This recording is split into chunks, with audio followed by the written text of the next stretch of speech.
All right, is that the person on the Samsung who's not dressed appropriately for court and appears not to have a shirt on? That. All right, so they will not be given a victim impact if that is the person. All right, and then there's someone on by the name of Bachelor Santabenes. All right, so then Samsung appears to be yours, so that person will not be given a victim impact. Yes, Judge. All right. I think everyone should know that you have to have clothes on in court. There she is. Oh, well, he's at the end of the pile.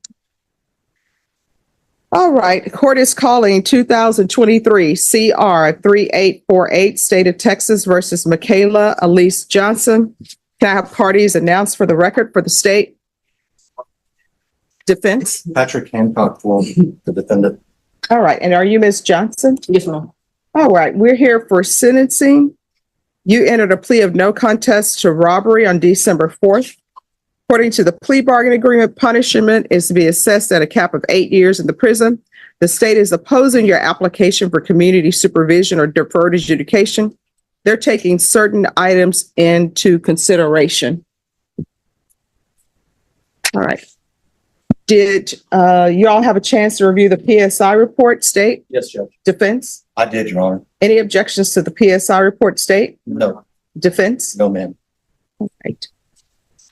State, any witnesses? No, Your Honor. Defense, any witnesses? Yes, Your Honor, I do. I have Miss Alicia Franklin, Michaela's mom. All right, Ms. Franklin.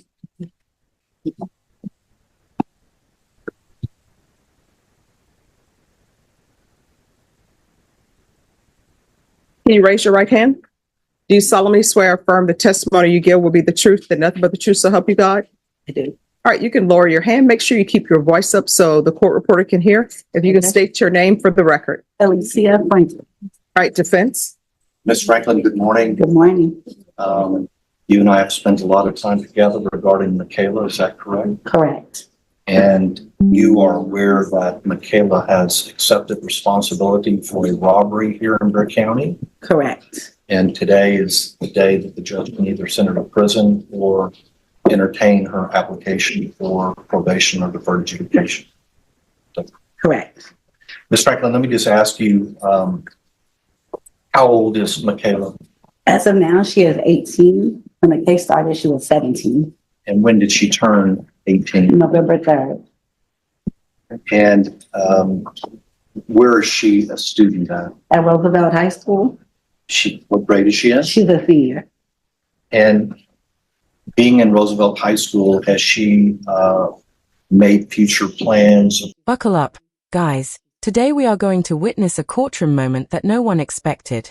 The hearing begins with a shocking Zoom mishap, instantly shifting the tone from awkward to serious as the judge officially calls the case.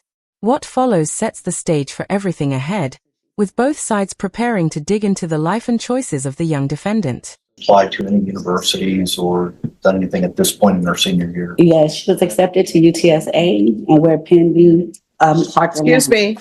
Please whisper.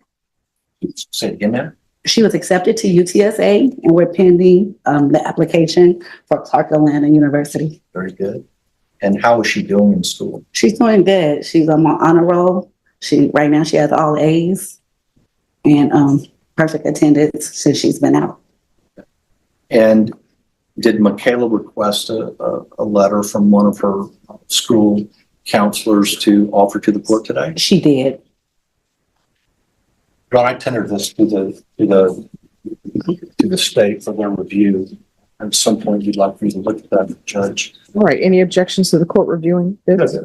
All right, you may continue. Ms. Franklin, with regard to that letter, is it a positive review of how Michaela's doing at Roosevelt High School right now? It is. Michaela's right now, since her release, she's at the best she's ever been. She's focused, she's serious about furthering her future for college, and she's on the right path. I'd like to take you back to, I guess, the time around this offense. And before I do that, I want to ask you, are you a single mom? I am. Does Michaela have a father in her life who's active or? He's not active, not consistently. And does she have any siblings? The testimony begins to reveal more about Michaela.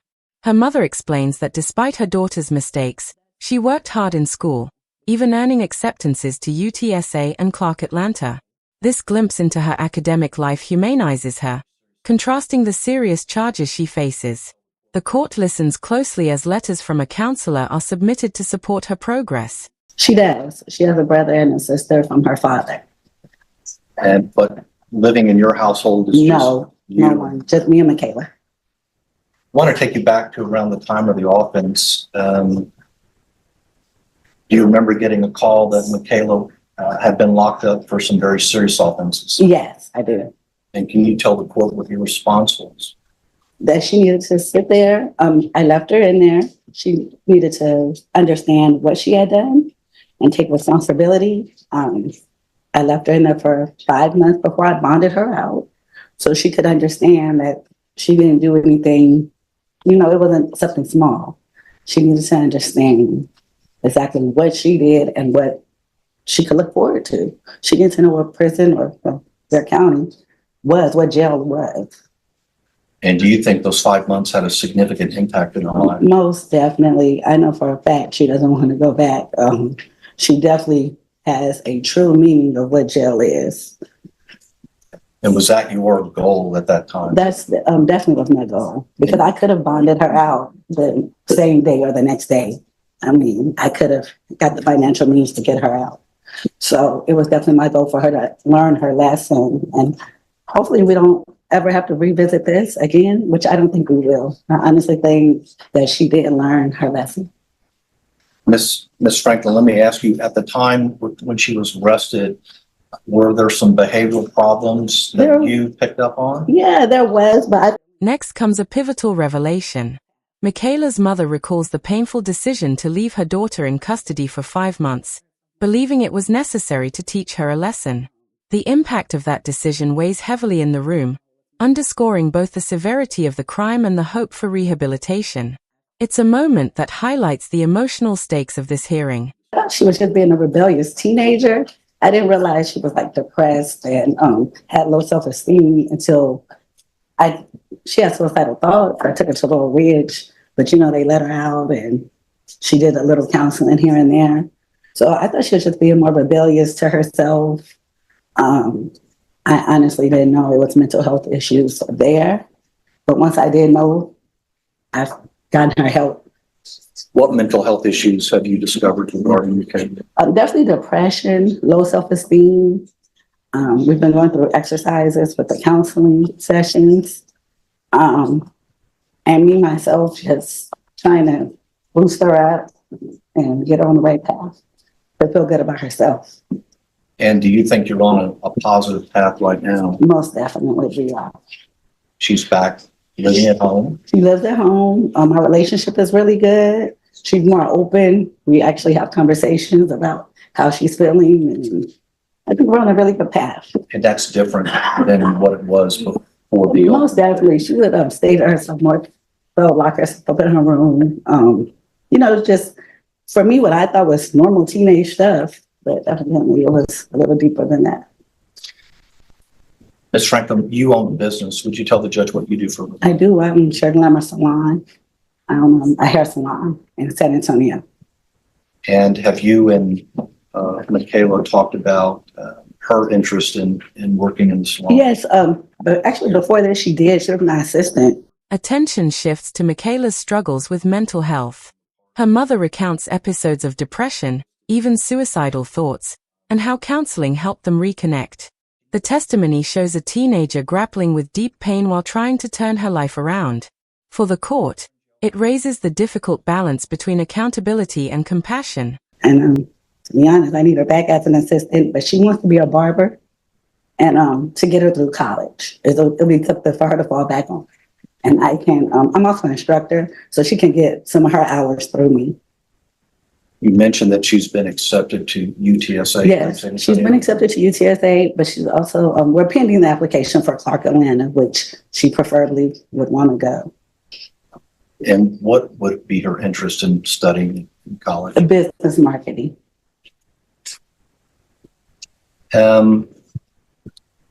So you left her in jail for 5 months and now she's been on pre-trial release as a condition of her bond. Correct.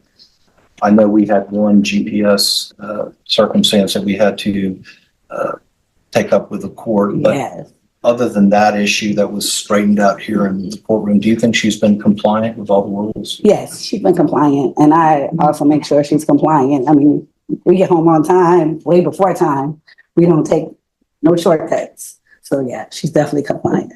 I know that today we had the opportunity, the three of us, you, me, and Michaela, to go through the pre-sentence report. You can see there are some pretty raw feelings on the part of the listed complainant. Yes. Can you tell me if you think, even before today, do you think Michaela recognizes just how serious this offense was and the fear that people are placed in and the after? The defense underscores signs of remorse, pointing to community service and donations like a toy drive that brought in over 500 items. Her mother insists Michaela feels genuine regret, showing that she's more than her worst mistake. This is a calculated moment of mitigation, crafted to sway the judge toward mercy. But the state is waiting to respond. Effects of that fear. Yes, she definitely recognizes that. She's definitely voiced how remorseful she is for this. I know for Christmas we did, she wasn't able to actually go to the battered women's shelter, but she did produce a toy drive. So where she marketed it and we received a lot of toys, I think over 500, and took it back to the battered women's shelter. She definitely is remorseful, and she definitely understands that she put these people in fear, and it's not to be taken lightly. Very good. Could you address very quickly whether you think your daughter would be a good candidate for probation or deferred adjudication in this court? I think she would be a great candidate. I think, matter of fact, I know she has a bright future. This was something that she got herself into that I know she regrets. And I don't think that she should be sent to jail. She's done 5 months. And I understand that it's not the same as 10 years, but she definitely recognizes and has had a taste of what jail is to not do this again and not be in any more trouble and to succeed and hopefully help other juveniles and help other people who are going in that direction. Ma'am, that's all the questions I have. The state has an opportunity to ask any questions they want. Yes. Any questions? Were you aware that this offense occurred on February 8th of 2023? Once I got a call from the Michaela when she was already in custody. So you knew the date. Yes, And what day was that of the week? Do you remember? I do not. Would it surprise you that it was Wednesday? I mean, I don't know. It was a Wednesday. Yeah. Would it surprise you that this offense occurred shortly before 1 p.m.?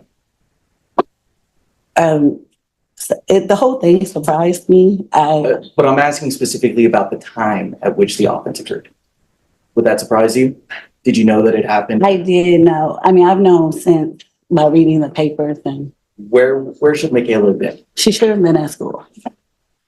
So do you know, or did Michaela ever talk to you about what happened during this offense?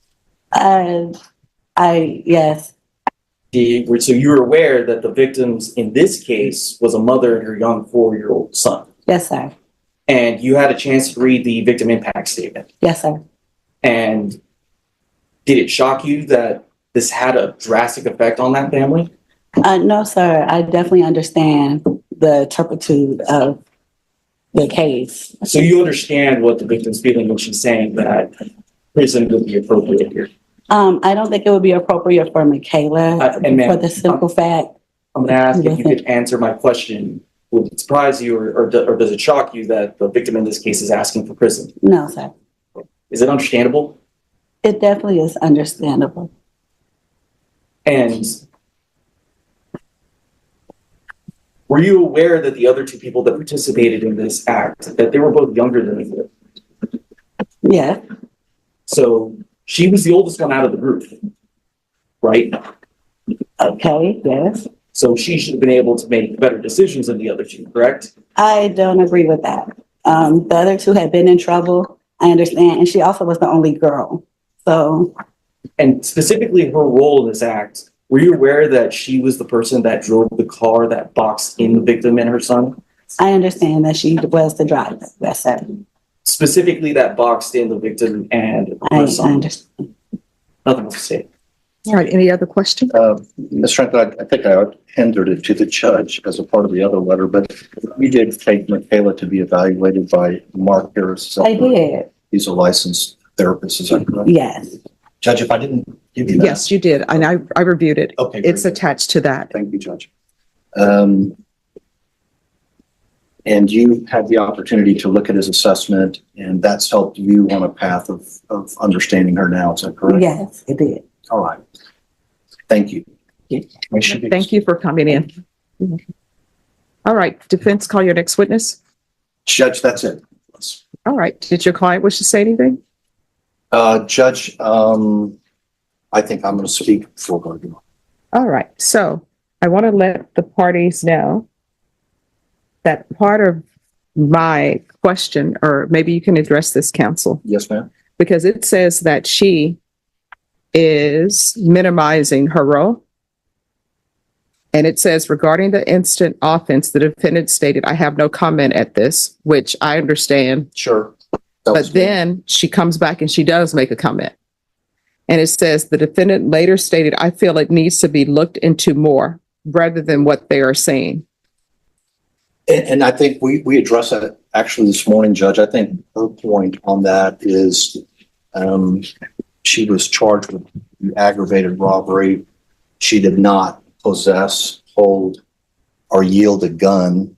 And so it's been kind of a process of explaining that to her. So I think that she's not minimizing her role as far as doing things with those young men. However, I think she's made a distinction that, contrary to what the state wants to put forward, is that she was not the leader of this. She was a follower in this, and she did not possess or hold a gun on anyone. So I think as to Ms. Ballard's point in the PSI, maybe she could have gotten out of the car and said, hey, don't do that. She didn't do it. But the point of the matter is that she was in the car and not actively terrorizing these people. I make that distinction, but I also understand that if she's there, that she's a part of it. All right, because I'm reading the PSI. I'm sorry, reading the stipulations. And the stipulations, it says that she was the one who boxed the driver in. Well, Judge, we're here taking responsibility for the facts. So I don't think she has said that she's not guilty of this offense. I just think she has a different interpretation of her role versus those young men. All right. All right. Anything else from the state?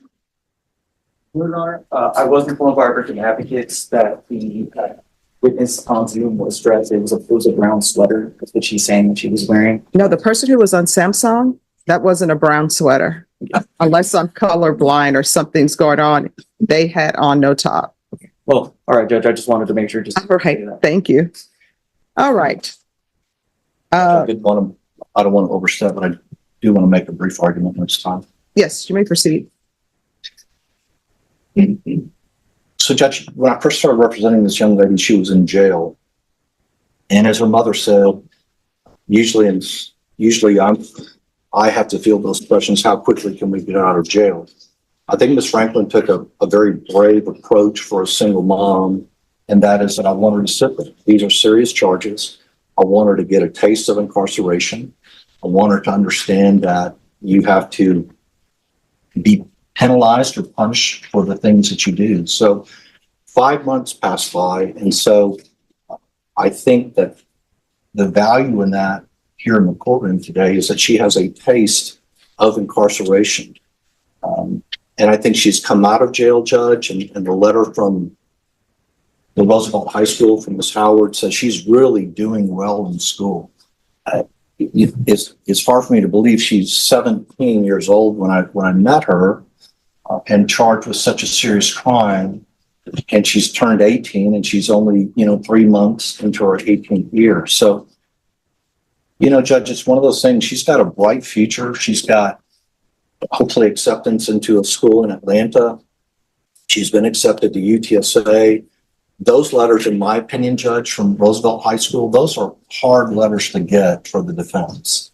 And that's a really fine letter that supports Michaela in her application for probation. I don't want the court to think that she's minimizing this, because we've spent hours talking about, the what ifs and how you can't find yourself in that situation. Her mom was bright enough through some talking that we had to get her sessions with Mark Harris. And Mr. Harris is very good through the juvenile probation and through private practice of bringing these young people in. Young people, he specializes in young offenders. When the state finally replies, the tone sharpens. Prosecutors emphasize that Michaela's choices left a 4-year-old child traumatized, a fact they argue cannot be overlooked. Their demand is clear. Prison time is necessary, not probation. The courtroom atmosphere shifts again, as the weight of the victim's suffering presses against every argument for leniency. And working with them with this cognitive behavioral, you can't find yourself in the situation. You can't find yourself around the situation. If you do, then you need to leave. You don't need to be boxing anybody in cars. So I think this has been put square upon Michaela. I think she's done a great job out on bond. I think she's doing a great job in school right now. I can tell you that her relationship with her mother has never been better. I just really beg this court to give this young woman a chance.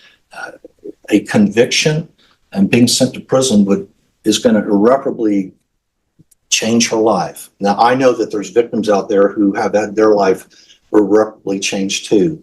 There's nothing we can do about that. But this is a young lady who's clearly on a positive path, and we'd like for her to stay there with the court's permission. State. Judge, the situation here is that they specifically targeted a mother and a young child. That child's been damaged for the rest of his life. He's gone through immense trauma. And the role that Ms. Johnson played here was an important one. She boxed them in. She's the reason why they could not get away. I understand that she's made a lot of progress after the fact, but in that moment, she could have made different choices. Choices is what she's going to have to make going forward. It's something that the state feels that prison would be appropriate here. The victims feel that prison would be appropriate here. That's what we're asking for. Judge, I just want to, you see more of these PSIs than I do, but it looks like the juvenile offenders who I think have a more serious role in this.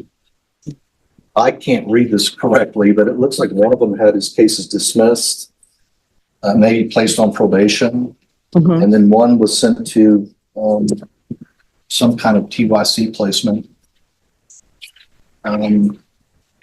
So I guess if I look at that, Judge, I just argue that there will be some kind of equitable position here by the court to figure out what to do with Michaela. Again, Judge, deferred adjudication on second-degree felony is quite a good thing. I mean, we all know what deferred adjudication is, but sometimes it doesn't mean a do diddly damn in court. Here, it makes a big difference because it gives her a chance to prove herself, and it gives the court a long leash to make sure that she's doing well. I don't know what else we could bring the court to show that she's remorseful, doing well at home, doing well on her conditions of bond. So again, we would ask that the court wisely place her on deferred adjudication. Understand that she's done 5 hard months in the Barrett County Jail. I think she spoke about her fear of the jail with Mark Harris in that letter. I think her mom made a good decision, and we're hoping that will sway the court in giving her a chance at a future without being another young black female with a conviction on her. Here's the court's problem. And what I think people need to look at. Sometimes punishment, and all attorneys will tell you when we're in law school, they tell you about the purposes of sentencing. Sometimes the purpose of sentence is for rehabilitation. Sometimes it's just punishment. Sometimes it's protecting the community. There are a whole host of reasons. But your problem is sometimes when you've done something that is considered so horrendous, right? No matter the changes you've made, sometimes it's just a prison offense. There are a lot of people who do things that I'm sure if they could go back in time, they would have changed it. They would have said, I wouldn't have done it. But the boxing of someone in with your vehicle, and I read the PSI report and I read the stipulations. In the stipulations, the driver of the vehicle said, hey, my son is in the car. And that didn't give anybody pause. I would think that there are certain things that should give people pause. For example, if somebody holds somebody at gunpoint and they want to steal their vehicle, they would say, oh my gosh, shucks, I didn't know there was a child in this car. Let me pause. But they gave nobody pause. Everybody just still continued with what they were going to do. That's a problem for the court. So this is where the Judge, court... isn't the problem that she was, no matter what her role was, it was still going to be something that was horrendous because it's a robbery. Yeah. So and I'm not trying to argue with the court, but under that circumstance, then no one should be eligible for deferred adjudication. Well, counsel, as you're aware, there are different types of robbery. And there are some robberies that don't involve a child. State?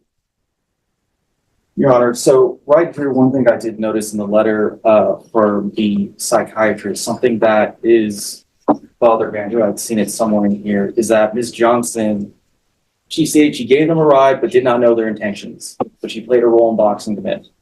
She says that she had never had or handled a gun that night. When the police lit up her car, the boys threatened her if she didn't keep going. One of the boys threatened to shoot her if she stopped. Nowhere is that brought up in the report that she had mentioned that she had said that they had threatened her. So that's just something that is...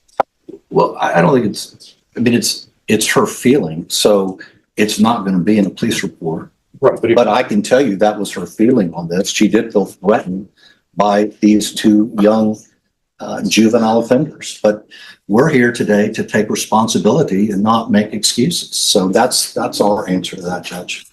The tension culminates with the judge's decision. After weighing rehabilitation against the seriousness of the crime, the ruling is firm: guilty, restitution, credit for time served, and 6 years in prison. The gavel falls, leaving no room for doubt about accountability. Justice is delivered, but the echoes of what could have been linger in the air. Like the video, subscribe to the channel, and we'll see you in the next video. All right. Is there anything else before the court makes its ruling? No, Your Honor. No, Your Honor. All right, this is what the court is going to do. Court is going to find you guilty, taking consideration 2023 CR 3850, 2023 CR 3849, grand jury number 806632. There's to be restitution of $110 to John Bright in grand jury number 806632. Give you credit for any time served. I'm going to retain jurisdiction. Your attorney will tell you what that means, and I'm going to sentence you to 6 years in the prison. Did you review what it's entitled trial court certification with your attorney? Did you understand it, and did you sign it? Because this is a plea bargain agreement, because I followed your plea bargain agreement, because you waive your right to appeal, you do not have the court's permission to appeal. Because this is a felony conviction, you're not allowed to own or possess any weapons or ammunition. If you have a question over what a weapon or ammunition is, you'll need to speak to your attorney. And Mr. Hancock, you can explain to her what that means. I will, Judge. All right.